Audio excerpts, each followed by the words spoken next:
What's going on to my champs all around the world? It's your boy again, Champ Jones, coming again with another episode of The Champ Speaks. I hope everybody's enjoying their weekend, watching these playoff games. I just seen the Niners get busy on the Vikings. I took it to be the Niners to play Green Bay. Green Bay gonna beat the Niners. Kansas City gonna beat the Texans. Baltimore gonna beat the Titans. Kansas City gonna beat whoever, whatever. At the end of the day, it's gonna be Kansas City and Green Bay. That's why I'm taking Kansas City and Green Bay for the Super Bowl. But today's topic I wanted to talk about I ain't gonna say the elephant in the room, but one thing that gets undermined so much, I think, not only in our community but our society as a whole, and that's the happiness of men in relationships and when is enough enough. Now, we had this ongoing system of divorce and marriages in the country and relationships and being single and all of these type of ways of living that you can choose for yourself. But those who are in relationships or who get into relationships, especially I'm talking about the men who strive to be good men, who strive to do the best to be a father, and some who probably have some other upcomings and shortcomings than others. One things that get lost, I believe, is the fact that unless you understand the man you're dealing with, you're never going to understand how to deal with him. And relationships is about meeting at some point. It don't necessarily got to be a 50-50 thing. Those things will work out, but if you could just meet somewhere and build from there, I think that's what matters the most. And I feel like a lot of men, we're so ambitious, we're so creative, we're so driven that a lot of times what gets lost with the woman that we're dealing with is the fact that we don't require a lot.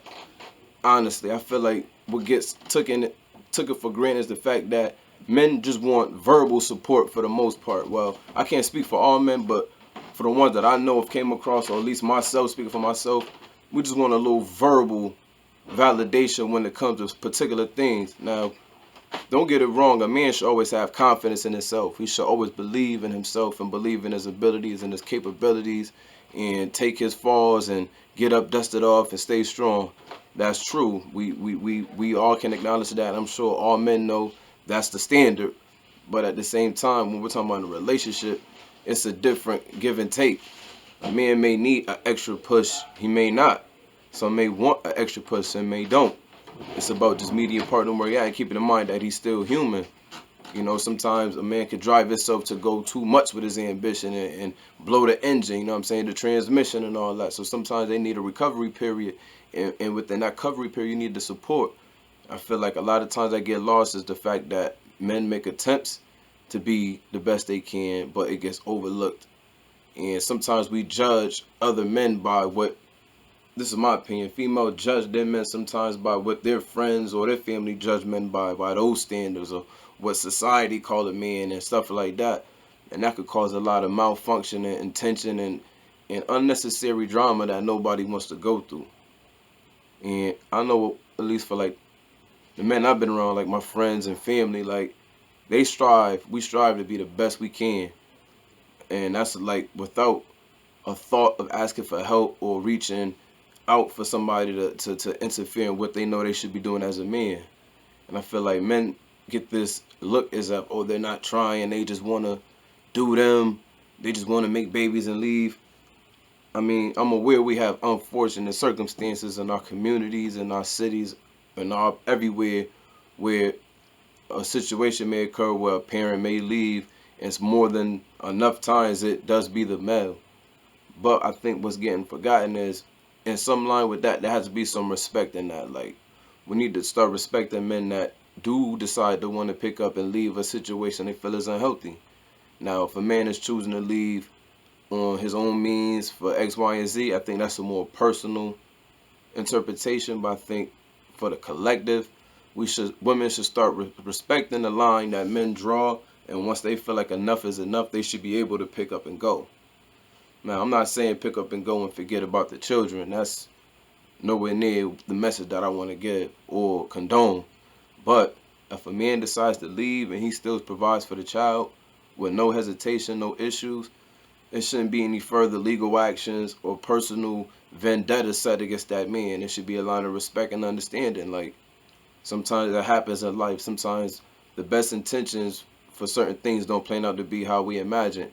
And in that moment where we come to that realization as parents, I think it takes a lot of character and a lot of dignity, you know what I'm saying, a lot of pride to come to those conclusions to say, this is what's best for us and this is what it needs to be instead of forcing. I feel like that sends the wrong message to the children, especially the young man. I feel like if you have a young man or a son that's in the household and he's witnessing certain acts of his father being challenged, being disrespected, being, you know what I'm trying to say, degraded, it kind of, you know what I'm saying, puts his mind into a lot of uncomfortable predicaments as far as thoughts and how he perceives his father, like, you know what I'm trying to say. So with the man showing strength in but so many ways without having to be violent or raising his voice, X, Y, and Z, I think that should be applauded more in our community. Like, if a man decides to move on to do better, it shouldn't be looked at like he left his kids. He never left his kids. He left the household, but he never left his kids. And even that, mentally, we have to understand, like,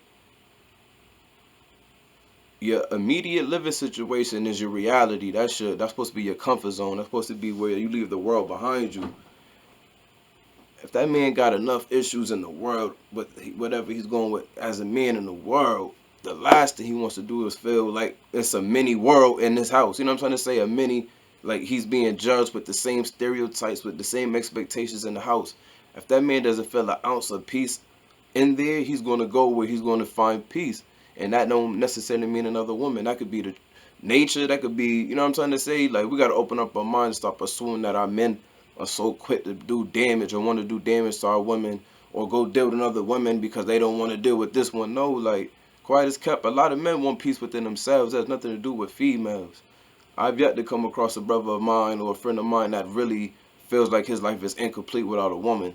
A lot of times we just look for encouraging words or gestures to give us validation on we're all right when it's needed. Other than that, every man I know move by his own drum, you know what I'm saying, by his own watch. So it's just adding extra. You know what I'm trying to say? It's not necessary, but it's extra, which is always cool.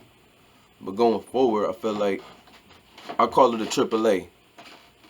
The 3 A's that I feel like women need to work on in relations with their men is appreciation, accountability,